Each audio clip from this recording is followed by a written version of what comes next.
हिंदी कहानियों में हमने अभी तक 3 कहानियाँ पढ़ीं। प्रतीक्षा मुंशी प्रेमचंद की, उसके बाद मैंने तुमको दूसरी कहानी बताई पंचलाइट फणीश्वरनाथ रेणु की। फिर हमने एक और कहानी ऑलरेडी डिस्कस की हुई है, यही सच है, रजनीगंधा that is the film, they made that film on this story. आज मैं तुमको जो कहानी बताऊंगा, एक आइडिया, इसका नाम है बिछड़े हुए। बिछड़ जाना, अलग हो जाना, वियोग हो जाना, सेपरेशन हो जाना। And to make you understand this story, because you are non-Hindi speaking people in Kerala particularly, so you have to get some idea of North Indian Sant Sannyasi. Now Sant Sannyasi are very respected words. Same time in North there are so many people with big hair, big beard, tadi, and ganja, cheres and drugs, and they simply sit and live their life. इनको हम कहते हैं हिंदी में बाबा। बाबा रामदेव नहीं, okay, Baba Ramdev की बात नहीं कर रहा। बाबा एक शब्द जो ऐसे साधुओं के लिए नॉर्थ में हम लगाते हैं। अब इस बाबा शब्द में अभी थोड़ी सी एक डिसरेस्पेक्ट है, क्योंकि mostly those people who are doing nothing, only having their cigarette, ganja and things, okay, and begging, so this world has lost that respect also for many people, that they say एक बाबा है, ऐसे ही है, कोई काम नहीं करता। हमारी ये कहानी बिछड़े हुए की राइटर है मैत्रेयी पुष्पा। आज की समकालीन हिंदी कथाकारों में बहुत महत्वपूर्ण स्थान है मैत्रेयी पुष्पा का। इस कहानी में उन्होंने एक नारी की अस्मिता, नारी की आइडेंटिटी, नारी के प्राउड, नारी के गर्व को प्रकट किया है। कहानी का आरंभ होता है, एक ऐसे ही एक बाबा है जो रात में कहीं से आया है। He is having fever and he has got lot of body एक। वो सोचता है सुबह उठ के कि कौन उसको यहाँ ले आया। तभी एक आदमी आता है और कहता है कि तुम बाबा बनते रहो, तुम साधु बनते रहो, but I know, I have recognised you, मैंने तुम्हें पहचान लिया है, तुम सुग्रीव हो। सुग्रीव एक नाम, तुम मेरे वही पुराने दोस्त हो, याद नहीं हम साथ में स्कूल जाते थे, तुम सब कुछ कैसे भूल गए, तुमने ऐसा क्यों किया, तुमने अपनी पत्नी को छोड़ दिया, अपने बच्चों को छोड़ दिया, किस लिए तुम ये साधु बनने गए, क्यों तुमने ऐसा किया, और अब मैंने तुम्हें देख लिया है, अब मैं तुम्हें कहीं नहीं जाने दूंगा।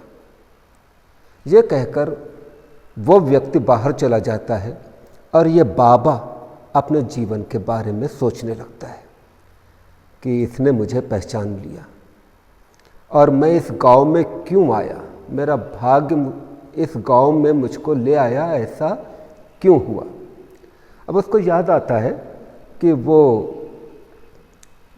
ट्रेन में जा रहा था, फ्लोर पे बैठा हुआ, तभी एक टीटी, रेलवे का टीटी आया, उसने मारा कि यहाँ पे तुम कैसे बैठे हो, तो टिकट नहीं है, तुमको जेल अभी भेज देंगे, अगर जेब में कुछ गांजा हो तो दो, वरना निकलो यहाँ से। और करते करते एक पुलिस वाले ने उसको एक स्टिक भी मार दी, उसके अभी भी दर्द हो रहा है। गंजाओं की बात सोचते ही जल्दी से उसने अपना पैकेट ढूंढा और पैकेट में देखा कि गंजाओ इज सेफ। उसको थोड़ी तृप्ति हुई। फिर से वो गांव की ओर देखने लगा कि गांव बदल गया है, काफ़ी चेंज हो गया है।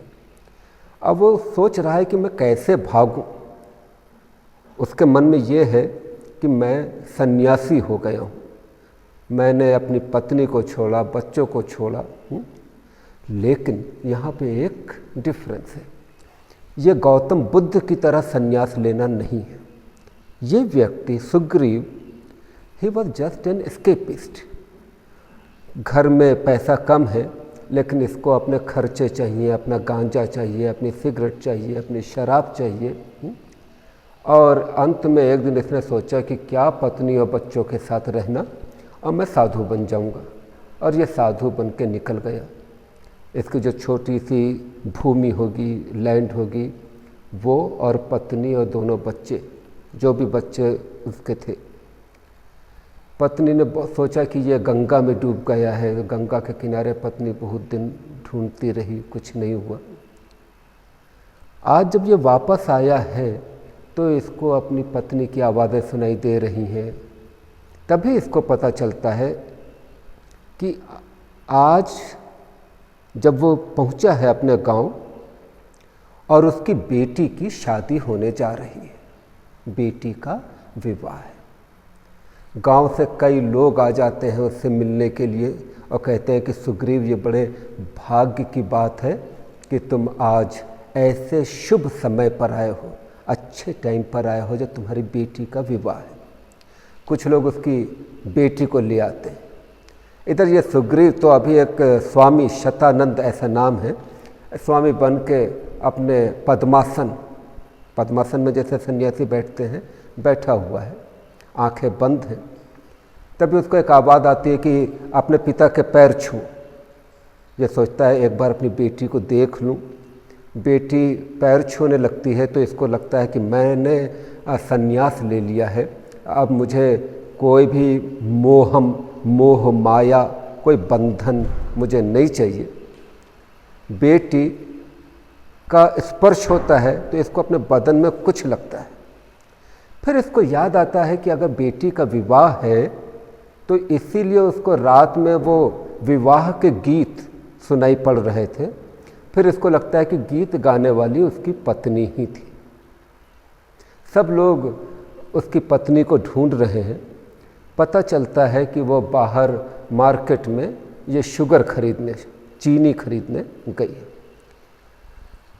थोड़ी देर में वो आ जाती है। सब लोग कहते हैं कि हटो हटो, उसको आने दो। सुग्रीव अपनी आंखें बंद कर लेता है कि अब वो क्या करेगा। अगर ये पत्नी रोएगी, उसको रोकेगी तो वो क्या करेगा। पत्नी पहुंचती है। सुग्रीव थोड़ी सी आंखें खोल कर देखता है कि पत्नी के चेहरे का वो पुराना सुंदर रंग, कॉम्प्लेक्शन अब नहीं है। उसका चेहरे पे एक तरह का हार्डनेस है, कठोरता है, बॉडी स्टिफ हो गई है। पत्नी के सिर पर ये चीनी की बोरी में सैक, पूरी विवाह शादी है, कल्याणम है, तो वो माँ बेटी की शादी का सारा अरेंजमेंट कर रही है। पत्नी थोड़ी देर सुग्रीव को देखती है, फिर अपनी बेटी से बोलती है कि चलो यहाँ से, यहाँ के गांव वाले ये सब पागल हैं। कोई भी साधु, कोई भी सन्यासी आता है तो ये सब उसको तुम्हारा ही पिता बना देते हैं। जो कोई तुम्हारा पिता नहीं है, तुम चलो मेरे साथ।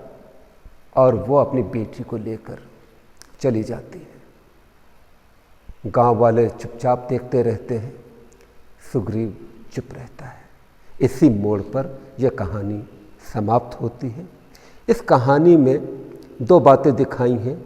एक तो पुरुष का एस्केप, पलायन, अपने क्षणिक सुखों के लिए, फॉर द मोमेंट्री हैप्पीनेस, और एक स्त्री की कर्मनिष्ठा कि उसको अपना घर ठीक करना है, अपने उत्तरदायित्व, अपनी रेस्पॉन्सिबिलिटी पूरी करनी है। और अगर पति नहीं है तो वो भी काम करेगी। यहाँ पति सुग्रीव अपनी रेस्पॉन्सिबिलिटीज़ को छोड़कर एस्केप, पलायन, नशा। सुग्रीव का चरित्र इस प्रकार का है। और इस चरित्र, white is more visible when the black is there. तो सुग्रीव का जो ये ब्लैक एक इमेज है, उसकी तुलना में उसकी पत्नी का नारीवाद, कर्मनिष्ठता, उत्तरदायित्व, इन गुणों से पत्नी का चरित्र बहुत सुंदर हो जाता है। बस यही कहानी थी बिछड़े हुए।